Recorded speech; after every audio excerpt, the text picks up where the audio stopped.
खुलुमबाय लोगोफोर, गोजोन फुंबिलि बयनिसिमबो। नोंथांमोनखौ गोदान भिडिअ'आव आरो फिन खेबसेबाव बरायनाय जाबाय। आं दिनै नोंथांमोननि सिगाङाव 23 आघोन 1431 मायथाइ एबा 9 दिसेम्बर 2024 मायथाइनि सानसेनि फान्जामुथिखौ फरायथिनो लादों। आसा खालामो नोंथांमोना भिडिअ'खौ नायना मोजां मोनगोन। गिबियावनो दङ मेष राशि। दिनै नोंथाङा नोंथांनि नखरजों मोनसे गोजोनथाव सम बारहोगोन। गोसोआ गथ'फोरजों सोमोन्दो थानाय माबा मोनसे बाथ्रानि थाखाय एसे दुखु आरो गोसो बायनो हागौ। दिनै नोंथाङा नोंथांनि जिउ लोगोरिनिफ्राय गोबां मदद आरो लोगोआरि सोमोन्दो मोनगासिनो दं। नोंथांनि मोजां मोनलायनाय जिउआबो मोजां जागोन। नोंथाङा नोंथांनि मोजां मोनग्राजों रंजाथाव बुब्लिफोर बारहोगोन। फालांगियाव खामायनाया मोजां जागोन। नोंथांनि दिनैनि खाफालगोनां दिगा जादों खोला, खाफालगोनां अनजिमाया जादों 6 आरो खाफालगोनां गाबआ जादों गोथां गाब। वृषभ राशि। दिनैनि साना वृषभ राशिनि सुबुंफोरनि थाखाय मान सन्मान बांहोनायनि सान जागोन। नाथाय सुथुर आरो बेरेखाफोरखौ गोरलैयै लानायनि गोरोन्थिखौ दाखालाम। दिनै नोंथाङा फालांगि आरो जिउ राहायाव माखासे मोजां खाबु मोनगोन। नोंथाङा दावबायनो थांनो एबा लोगोफोर आरो बाहागिफोरखौ लोगो हमनो सानथांखि लानो हागौ। दिनै नोंथाङा गावनि बिमानि सावस्रियाव एसे गाहायाव फैनायखौ नुनो मोननो हागौ। माबाफोर जेंना दङब्ला अन्नानै सासे स्पेसियेलिस्टजों सुबुरुन ला। दिनै नोंथाङा खुंथायाव थानाय दोलोनि गोरोबलायनायनिफ्राय मुलाम्फा जागासिनो थानायखौ नुनो मोनो।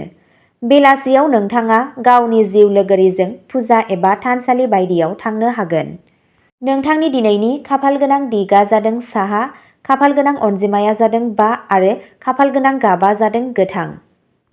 मिथुन राशि। दिनैनि साना मिथुन राशिनि थाखाय गोसोआरि खुसि आरो गोजोननि सान जागोन। जुदि नोंथाङा माखासे समनि थाखाय खामानि मावग्रा जायगायाव नोंथांनि गोजौसिन मावख'गिरिफोरजों नांलाय खमलाय जादोंमोन, अब्ला दिनै बेबो सुस्रांजागोन आरो नोंथाङा खामानि मावनो गोसो मोनगोन। दिनै नोंथाङा मिनिनायनि मुडआव थागोन। नाथाय नोंथांनि थाखाय बे बाथ्राखौ गोसोआव लाखिनाया गोनांदि नोंथांनि मिनिथाव मुडआ रावखौबो गोसोआरि उसुबिदा खालामा। फरायसाफोरा दिनै माखासे बादायलायनायाव जाफुंसार जागोन। नोंथांनि दिनैनि खाफालगोनां दिगा जादों खोला, खाफालगोनां अनजिमाया जादों 8 आरो खाफालगोनां गाबआ जादों गोथां गाब। कर्क राशि।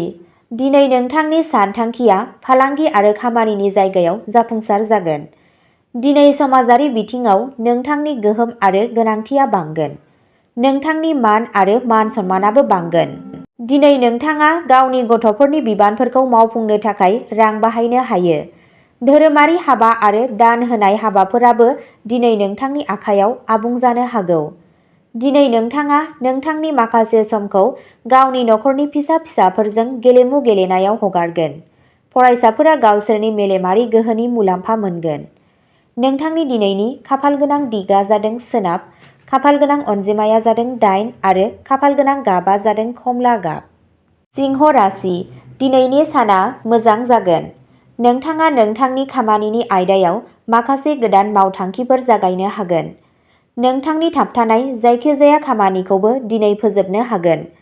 नाथाय दिनै नोंथांनि थाखाय हाथरखिफोरा नोंथांनो खोन्थायो दि नोंथाङा दिनै गुबुननि बाथ्रायाव हाबनायनिफ्राय गोजानाव थानांगोन। गावनि बुद्धि आरो रोंमोनदांथिजों गिदिर थिरांथाफोर लानांगोन। नखरनि सोद्रोमाफोरनि गेजेराव गावजों गाव अनलायनाय थागोन आरो मासि जौगानाय एबा बेथन बारायनाय बायदि जायखिजाया फोरमायथिखौ नखरनि जायखिजाया सोद्रोमाया खोनासंगोन। नोंथांनि दिनैनि खाफालगोनां दिगा जादों खोला सानजा, खाफालगोनां अनजिमाया जादों 6 आरो खाफालगोनां गाबआ जादों गोथां गाब। कन्या राशि। दिनै हाथरखिफोरा दिन्थियो दि कन्या राशिनि सुबुंफोरा गावसोरनि जिउ राहायाव सिगांथिं दावगालांनो खाबु मोनगोन। जायफोरा साख्रि एबा साख्रिनि फारसे नाजागासिनो दं, बिसोर दिनै बिसोरनि नाजानायाव जाफुंसार जागोन। दिनै नोंथाङा न'आव गावनि नखरनि सोद्रोमाफोरनि सिगाङाव रायज्लायनो गोसो गैया। जुदि नोंथांनि गोसोआव माबा गोनो गोथो दङ, अब्ला नखरजों रायज्लाय। नोंथाङा थार लामा दिन्थिगोन आरो नोंथांनि दुखु-दाहाया जोबगोन। मोनाबिलियाव दिनै नोंथाङा नोंथांनि नखरनि सोद्रोमाफोरजों जायखिजाया धोरोमारि हाबाफारिफोरावबो बाहागो लानो हागोन। नाथाय नों गावनि नखरनि खरसाखौ सामलायनांगोन। नोंथांनि दिनैनि खाफालगोनां दिगआ जादों खोला सोनाब, खाफालगोनां अनजिमाया जादों 3 आरो खाफालगोनां गाबआ जादों खमला गाब। तुला राशि, जुदि थांनाय माखासे साननिफ्राय फालांगियाव ट्रेन्जेकसनफोराव जेंना दंमोन, अब्ला दिनै बे जेंनाया जोबलांगोन आरो नोंथाङा नोंथांनि थाबथानाय रांखौ मोनफिननो हागोन। आथिखालाव राङारि आयदाफोराव नाजानायनिफ्राय नोंथाङा गोबां मुलाम्फा मोनगोन। दिनै नखराव मोनसे पार्टी फालिथाय खुंनो हायो। नाथाय दिनै नोंथाङा नोंथांनि बेरेखा आरो सुथुरफोरजों सांग्रां जानांगौ मानोना बिसोरो नोंथांखौ खहा खालामनो नाजानो हागौ। नोंथांनि दिनैनि खाफालगोनां दिगआ जादों सोनाब, खाफालगोनां अनजिमाया जादों 8 आरो खाफालगोनां गाबआ जादों गोमो गाब। वृश्चिक राशि, नोंथांनि गाज्रि आखुनि थाखाय नोंथांनि नखरनि सोद्रोमाफोरा नोंथांजों माखासे जेंनाफोर जानो हागौ। जुदि दिनै नोंथाङा नोंथांनि फालांगि एबा गोनांथिनि थाखाय सोरनिफ्रायबा रां दाहार लानो सानदोंब्ला अब्ला एसे थाथ', मानोना बै रांखौ मोनफिननो थाखाय नोंथाङा गोब्राब थासारिजों मोगा-मोगि जानांनो हागौ। दिनै नखराव माबा मोनसे मोजां हाबाफारिनि सायाव सावरायनो हायो। जुदि सोरनिबा जुलिनि बाथ्रा सावरायनाय जायो, अब्ला दिनै बे बाथ्राया रोखा जानो हागौ एबा मोनसे मोजां सोमोन्दो फैनो हागौ। नोंथांनि खाफालगोनां दिगआ जादों साहा, खाफालगोनां अनजिमाया जादों 4 आरो खाफालगोनां गाबआ जादों गुफुर गाब। धनु राशि, दिनै नोंथांनि बेरेखाफोराबो नोंथांनि दावगानायखौ नुनानै नोंथांखौ बाख्नायगोन।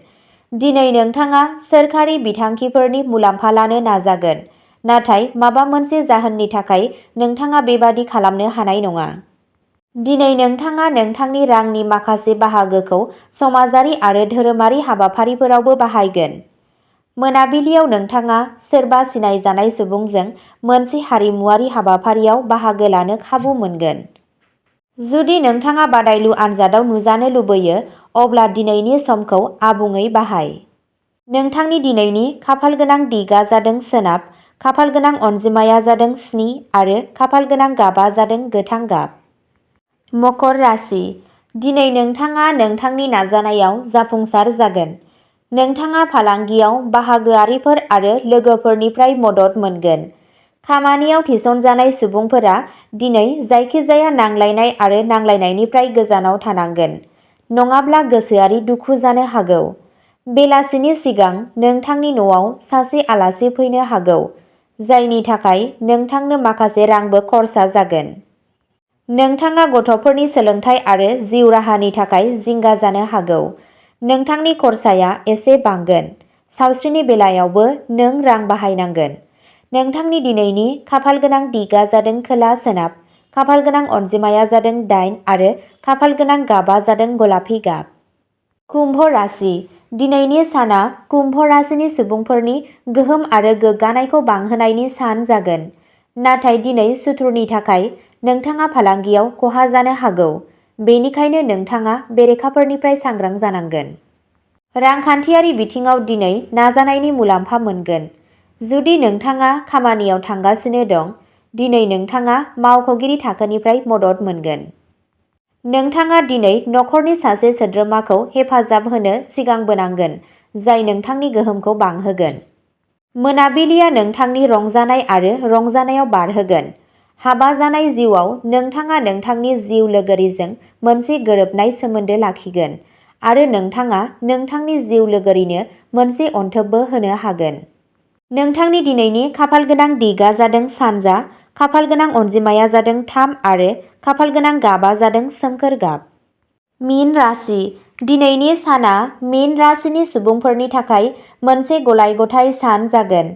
जुदि नोंथाङा सोरजोंबा राङारि लेनदेन खालामोब्ला, गुबैयै सोमोन्दोआव गावनि जिउ लोगोरिनिफ्राय बोसोन लानाया मोजां जायो।